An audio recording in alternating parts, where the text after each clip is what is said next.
You are listening to the 5 a.m. podcast, and today is your day.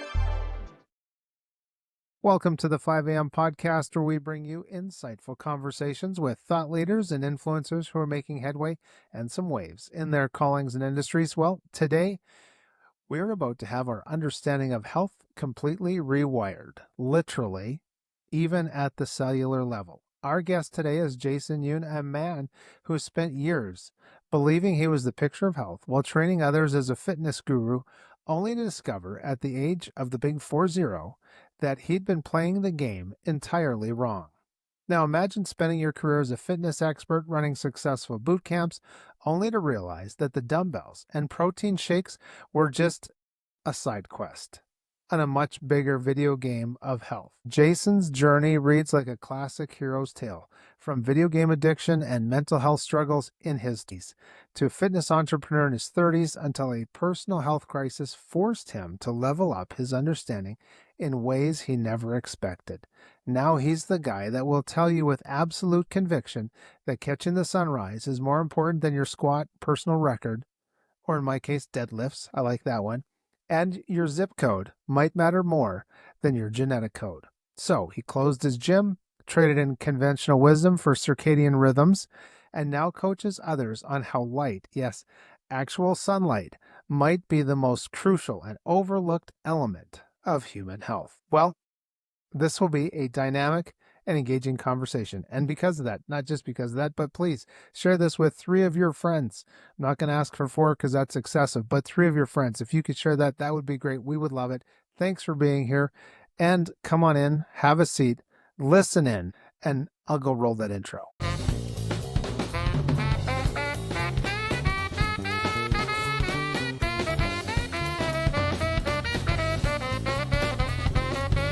Jason, welcome to the 5 a.m. podcast. It's a pleasure to have you here. Michael, I appreciate being here. Well, yeah, I'm looking forward to this conversation and finding out about how that big ball of love in the sky, the sun, is actually here to help us out along life's path. Now, your transformation story begins when you were 40. And do you want to get into that, the health issues and the experience that made you realize that the fitness-focused approach wasn't actually working despite the outward appearance of health? Yes. So it probably really took a big turnaround 2016, 17, and 18. But my lifestyle leading up to that point was where I was basically waking up 4:30 a.m. Monday, Wednesday, Friday. A couple times it was every single day to teach a 5:15 a.m. boot camp. A lot of times I'd be working out a little bit before my clients got there, and sometimes I'd be working out with the clients, and a lot of times I'd be working out after the clients. But the issue I really had was hormone problems. And when you're supposed to be this picture of health and supposed to be helping other clients achieve their health goals, then that's just unacceptable, especially when you're in your late 30s, about to hit 40. So I had cortisol issues and just basically just energy problems, because my sleep schedule was just all over the place. Because one day I would be waking up at 4:30, the next day I'd be waking up at 7:30, which is not good for your circadian rhythm. It's supposed to be as in sync as possible each day. But, yeah. So I remember a few times, especially in the afternoon, my energy would crash. So I'd typically have 5:30 class that I needed to get back to at the studio. And I remember all the time just driving to the studio, I'd basically be having like a boxing match or a slap match with myself, just trying to keep myself awake. A lot of times I would just pull into the parking lot next door to my gym, take a 5, 10, 15-minute nap. And it just kept getting worse and worse. And yeah. So I knew I needed to do something to fix that. Because otherwise, I mean, it was getting harder and harder to fall asleep. I'm getting harder and harder to wake up in the morning for those classes and whatnot. But once I decided I needed to do something, because I mean, I was following everything perfectly in terms of your nutrition and in terms of Right. the workouts, 5 to 6 workouts a week. I was doing keto, nutritional cleansing, all that stuff that they tell you to do that's going to work. It's just a Band-Aid if the other parts of your life aren't clicking. Yeah. That was it was when I found Dr. Jack Kruse for the second time. I originally found him in 2013. I read his book, The Epipaleo Prescription, and I followed his protocols for a couple weeks, but it was just I just wasn't ready for it because Gotcha. I still had the fitness programs, I still had the nutrition programs, I still had the supplements to sell people, and I felt fine. Yeah. Uh, it's just I think the more of a crisis you get into, the easier it is to push yourself and start a new path. So that's what I did. I found him. It was indirectly that I refound him, but it was an interview that he was doing with Nick Pinon, who is author of the Non-Tinfoil Guide to EMF. So Okay. that's the other side of sunlight and whatnot. So that was a big thing that I had to go into, and it's what Dr. Kruse talks about a lot. But I found him. I dug into his work and everything. I consider his two talks, Nurse Vermont 2016 and Nurse Vermont 2017, the greatest health talks ever. But I had to watch them. I probably watched the 2017 9 times before I actually did anything, because it was just a giant kick in the balls to like what I knew and the dogma that I held in terms of fitness and nutrition. But once I did, things started turning around real fast. Even though I started off doing things a little bit wrong, but I still felt a lot better. So, but yeah, and I just course corrected from there, and then things have taken off. And yeah, currently I've changed my whole business. I shut my gym down, and now I just basically coach people online with their circadian rhythm, their energy, and their sleep and their hormones. So, is there a kind of when you're talking with clients, is there a kind of a biggest aha moment that you find kind of across the client base spectrum of people saying, "Oh, wait, that's it"? It varies. It varies quite a bit, but it's typically most of my clients, they don't get enough sunlight, or they actually block it with like sunglasses, Got you. sunscreen, hats, and windows and whatnot, and houses, or they are in a what I call a non-native EMF hellhole. Um, uh, too much um, Too much technologies on their body, and AirPods and all that stuff. So, but usually it's a combination of both, and it's just like fixing it, because once they come to see me, they've probably done the dieting, done the Yes. workouts, done the supplements, even done the drugs or prescriptions and all that, and Yes. they're sick and tired of it. It's just a wheel. Yeah. So for you, we kind of had that video game theme in the lead up to our conversation in the introduction. Was there maybe a most surprising power up or realization that you gained when you started following Dr. Jack Kruse's technology or teachings, I should say, on circadian biology? Yes, it was the eye. So the eye is the most important aspect, muscle, organ, whatever you want to call it, for your health. So your master circadian clock is known as your suprachiasmatic nucleus. It's STN for short. It sits right behind the retina, and basically what it does in the morning, when you're seeing the sunrise, the light is supposed to go in, and then that light gets transferred to the anterior pituitary gland, which tells the correct hormones to turn on. With me waking up at 4:30, I was driving in the dark and getting exposed to artificial alien lights, and yeah, so that was basically destroying my circadian rhythm every morning. So it should be naked eyes, and that was one thing that I really had to grab hold of, was that the sunglasses that I was wearing, that I thought I looked so cool in, because I basically had like it was like just like a brown tinted aviator version of Tom Cruise's in Sure. Top Gun. Yeah. So those were killing me, because they were blocking the sunlight. So I always say you need to see the sunrise with naked eyes. So no sunglasses, no contacts. If you do have glasses, you got to pull them down so the sun can actually get into the eye, so it can deliver the energy and the information, and then that gets basically transcribed all over Yep. the entire body via the Wow. circulatory system and whatnot. Yeah, the eye is crucial for health. Well, that's great, and I know I love my Maui Jim sunglasses, but I was going on my road bike. I've kind of got this 1 hour route that I like to do, and I was going yesterday, and it was bright, and I was thinking about our conversation. I was going to put my beloved Maui Jim sunglasses on. I was like, no, no, we need that light in the eyeballs, man. Come on. Good. And you know, coming from a Christian perspective, I got to read you this Bible verse. Matthew 6:22 says, let's see, the eye is the lamp of the body. If your eyes are clear, your whole body will be full of light. I mean, man, there's like riddles within riddles, it seems, or there's truth within truth as we go Yeah. through life. And so, if you, that made me think of this when I was thinking about clear eyes, so that there's no barrier for the light to enter. And then your whole Yeah. body will be full of light. Can you talk about that whole body being full of light from your research? Yes. So one thing that especially sunglasses, but contacts and glasses will do it too, is our skin, which is the largest organ.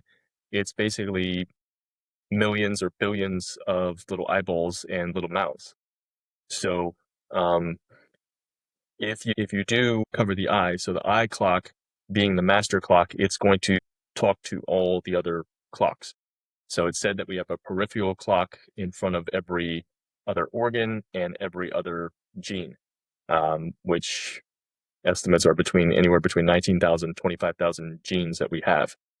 So if the eye is blocked, it can't communicate to the skin saying, hey, we need to make this amount of melanin or pigmentation in the skin, the tanning. So it can't properly communicate that. So that's when people get more burnt when they wear sunglasses and sunscreen and whatnot. Yeah. So So, it needs to be there because the eye will see the amount of UV, how powerful it is. And so obviously if it's winter, it's not going to tell you you need to make a lot of melanin. But if right. it's July, it's going to say, Yeah. hey, you need to make more to protect this guy or girl. So yeah, that and then once the once the sunlight does hit the skin, basically because UV light doesn't penetrate very deeply. So what happens in UVA light, which occurs once the sun gets over 10 degrees of an angle, Okay. so UVA light will come out then. That is the signal to release nitric oxide in the body. So the nitric oxide basically pushes up the red blood cells. So the red blood cells will basically catch the UV light, and then they're basically like a ferry boat, and they'll just with the circulatory system, it'll go around the whole body. It's dropping that light and that information off to the proper places that need it the most, That's basically. great. Wow. And I got to say, just like nobody needs to know this, but you know, everyone will sleep better, I'm sure, knowing that there's something out there called live blood analysis. And I don't know if how familiar you are with it. I just heard about it from somebody that is in our town. She's got a great podcast that I should probably link to sometime. But boy, she was able to just prick my finger and tell an enormous story. And so the fact that you're talking about the very important job of our bloodstream, not just carrying oxygen, but actually carrying light. I mean, it Yeah. just makes so much sense. And so we're talking, and one of the things I always close off with is about making sure we watch our sunrises and sunsets to get that spectrum of light into our eyes. And you know, most people will, and I got to say a shout out to my late Beppa, my grandmother. Man, that was one thing that she did not miss, and she was a healthy woman. She was a healthy woman. But you know, a lot of people nowadays they're watching the sunrises and sunsets on an Instagram photo or a TikTok feed or something like that, but you're doing it for your mitochondrial health. Can and maybe you've already done this, but can you, if you haven't, break down what's the kind of that path flow? And maybe you did, so we can move on. So you could tell me if you've already answered this, but can you tell us exactly what's happening at that cellular level when our eyes are capturing those morning light frequencies? Yeah. So basically So the mitochondria, basically what we learn about it in grade school is basically like it's the powerhouse of the cell. Yeah. Yeah. But that's pretty much where they stop. They don't really tell us anything more than that. So basically, if you think of the mitochondria as like the engine of a car, and you could think of like food as like your gas. So, but if the engine's broke, does it really matter if you put in the premium gas or just the regular gas? And I mean, you probably get a lot more worried if the engine light comes on rather than the low fuel light. So Yeah. all you have Right. to do is just find a gas station. But if the engine light comes on, you're going to be wondering how much is this going to cost me.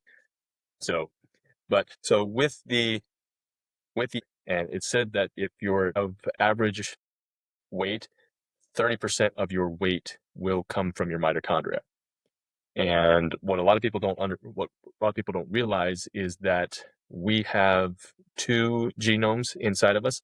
So Okay. one, we've obviously got the nuclear DNA, and that's our main genome, but we also have a mitochondrial genome. And basically it is, I don't know if you've heard of epigenetics before. Yes. Yeah. Absolutely. So epigenetics is basically the environment that your mitochondria is sensing.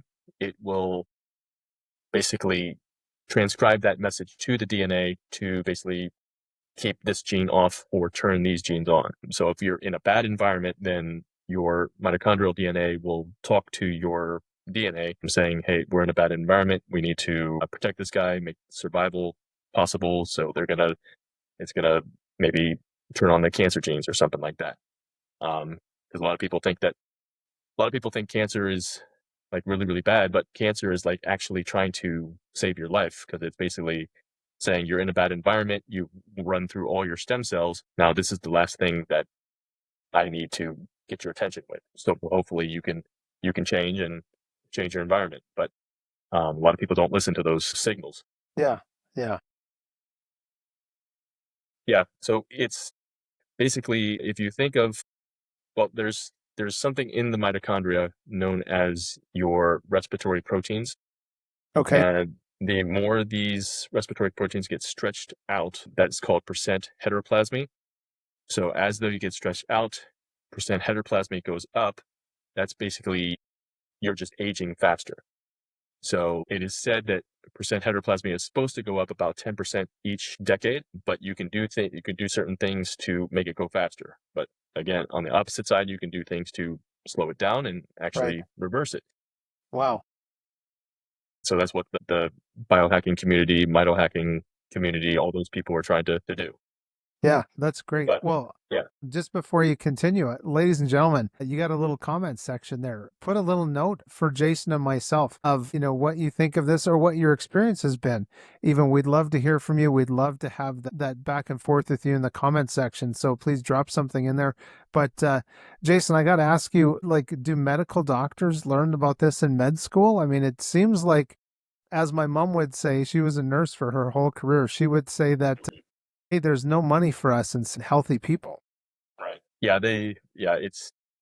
it's not taught. I mean, it used to be because they used to have basically like solariums in hospitals where they would put their patients out and they would heal a lot faster. But that's just not the case anymore. It was the Rockefeller School of Medicine in New York City who basically took the whole curriculum of the medicine and medical teachings and applied it, and they took anything that went against the grain. So if you were a chiropractor or you were a Yeah, naturopath or something like right. that, those people would be labeled as quacks and they're just doing bad things and everything needs to be this first. But obviously, this first is basically we're not trying to heal the body, we're trying to just treat the symptoms. And when you treat the symptoms, usually you're going to get more symptoms because you're not really working on the root cause. Dr. Cruz always calls it that's centralized medicine, and you need to basically decentralize yourself from that type of thing because otherwise you're just going to be,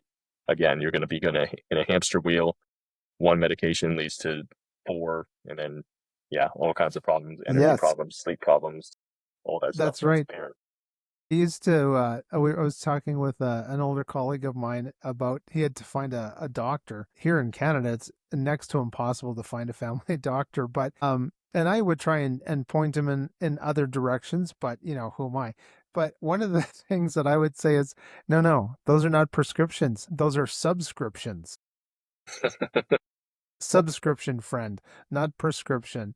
And of course, I'm not a medical doctor, but I'm healthy and I'm not, thank God. And my brain and gray matter, I've been able to continue to stay healthy. There is so much to that, the big ball of fire in the sky that meant to govern, created to govern the light, as it says in the Bible. But I got to ask you though, starting out a day, and you alluded to this, and we all know what this like. If you get up, I remember going to the Y in one of the towns that I lived in, and it was morning, and it was probably 7 o'clock, and there was all these business guys is standing under artificial light. We've been in the gym for 60 to 90 minutes under artificial light, and these guys are getting ready to work. I'm getting ready to go do my thing, and then I just think, talking to you, and I'm thinking, between 5 and 7 in the morning, we're under all this artificial light when maybe we should be under the sun. Can you talk a little bit about that? Yeah, yeah. I would say the most important thing for your health is seeing the sunrise with Yeah. naked eyes. Wow. And then when that UVA light comes out, that's probably the second most important, because that's when we make nitric oxide. That's when we make dopamine. That's when we actually make melatonin. So yeah, most people realize melatonin is supposed to help us sleep, but we actually make it during the day when the light is out. So that's one of the most crucial things, because melatonin is the controller of the mitochondrial genome, basically. That's fascinating. And so it's like our body is like this perfect machine that is actually meant to work perfectly within nature. And so one of the things that you've stated is nobody has a weight problem. And I know that this statement would shock many people, and especially those that have goods to sell us, right? Mhm. Because in Yep. marketing, you always need an enemy. So obviously, if you're going to buy my stuff, we got to come up with an enemy. Can you explain what you mean by this and how it relates to circadian biology? Yes. So yeah, so I always say nobody has a weight problem. It's a Hmm. hormone problem. Was that And right? basically, yeah, Hormones. basically if you fix the hormones, then the weight and the body fat should go where it needs to go. All the hormones run off of an individual circadian rhythm of their own. So certain ones are supposed to come out at certain times. Other ones are supposed to turn off. Other ones are supposed to cortisol and melatonin are supposed to be a yin and yang. One is supposed to, when it's one's high, other one's supposed to be low. When one's low, the other one's supposed to be high. Um, but yeah, if most people who are overweight, diabetic, obese, most people know that you they have a problem with insulin, or they're insulin resistant. Yeah. But the master hormone is known as leptin. And if you are diabetic or overweight, then leptin resistance showed up first.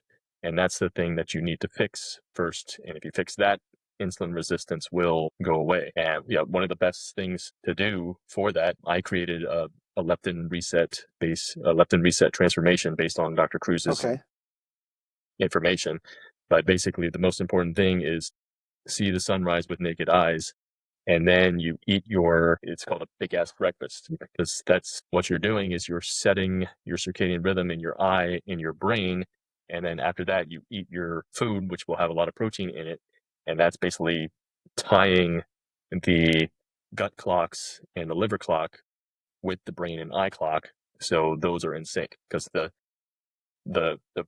gut and liver clocks are probably the easiest to offset based on our modern lifestyle, because we're always eating late at night, in the morning, under artificial light, all that stuff. And so that's two of the clocks that can really get unsynced, and that can really drive some problems. I mean, obviously we hear about gut issues and all this stuff that's going on.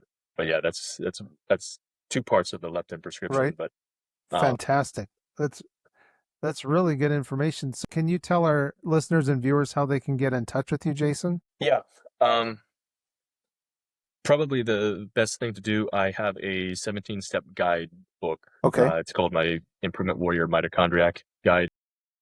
Basically going over some of the things I've talked about here and some other things.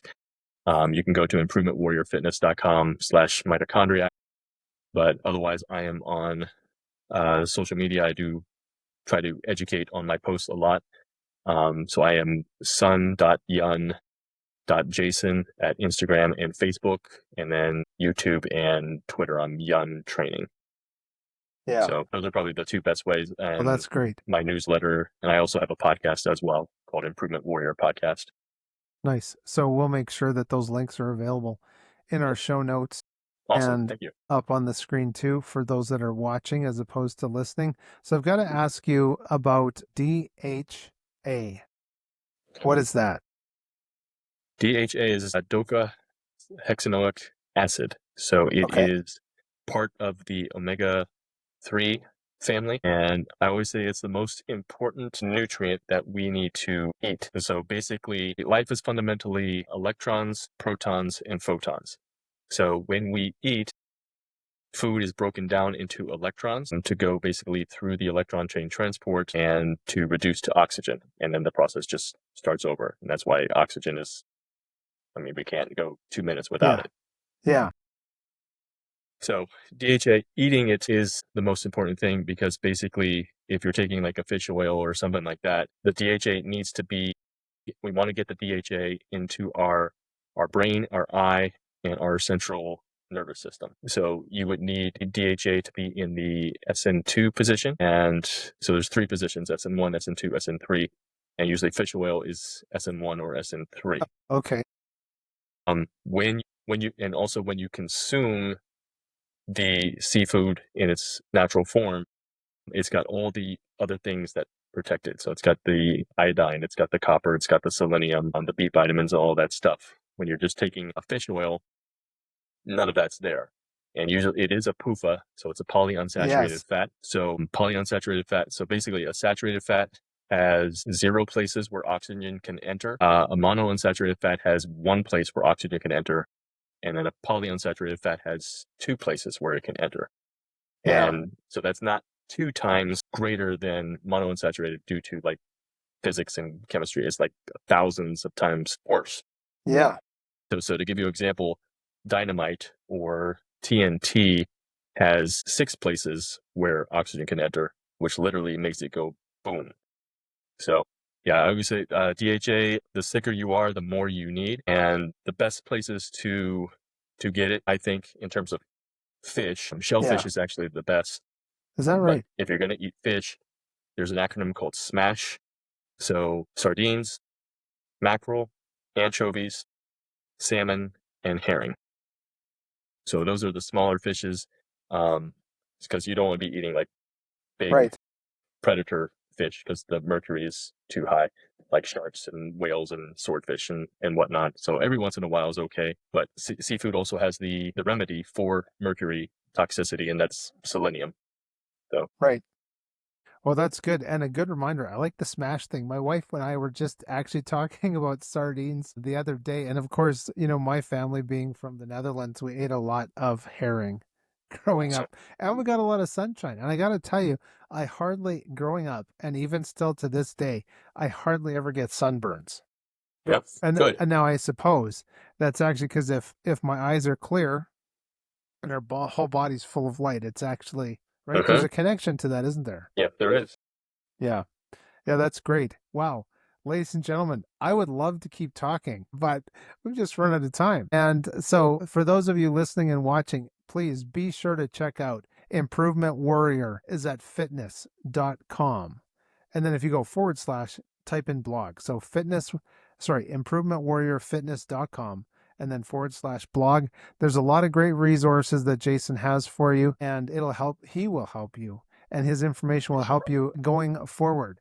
So, ladies and gentlemen, I want to thank you for being here. But Jason, I got to say a huge thank you for joining me today for the 5 a.m. podcast. That's been great to have you here. Thank you very much. Sorry, my kids were distracting me. So that's okay. It's an awesome podcast, Michael. Thank you very much for having me. Yeah, we could just have part 37 of this, I'm sure, without too little problem. But I just love this conversation. So, Jason, thank you. And to our viewers, thank you. We appreciate you being here. Please go over to Jason's website, get some more information, and find out how there's this machine that we have is amazing. that it can Mhm. break down the food into like electrical impulses and then take that and break that down into oxygen. I mean, we don't even have the technology, I think, to be able to distill food down into those minute things that our creator knew that we needed. So, if you haven't already, definitely like, share, and subscribe. Send this to 3 friends, please, as I had mentioned in the intro. And one more thing, if you could just give us a 5-star review at your favorite podcast player. And of course, we want to thank those who've gone over to buymeacoffee.com/5am podcast. We do appreciate your participation in helping us here at 5am podcast accomplish our goal, which is helping people seize their days and understanding how amazing of a life we get to have. So please go out, enjoy those sunrises and sunsets. I'm Michael Klassen, and once again, a big thank you to Jason and for all of you being here today.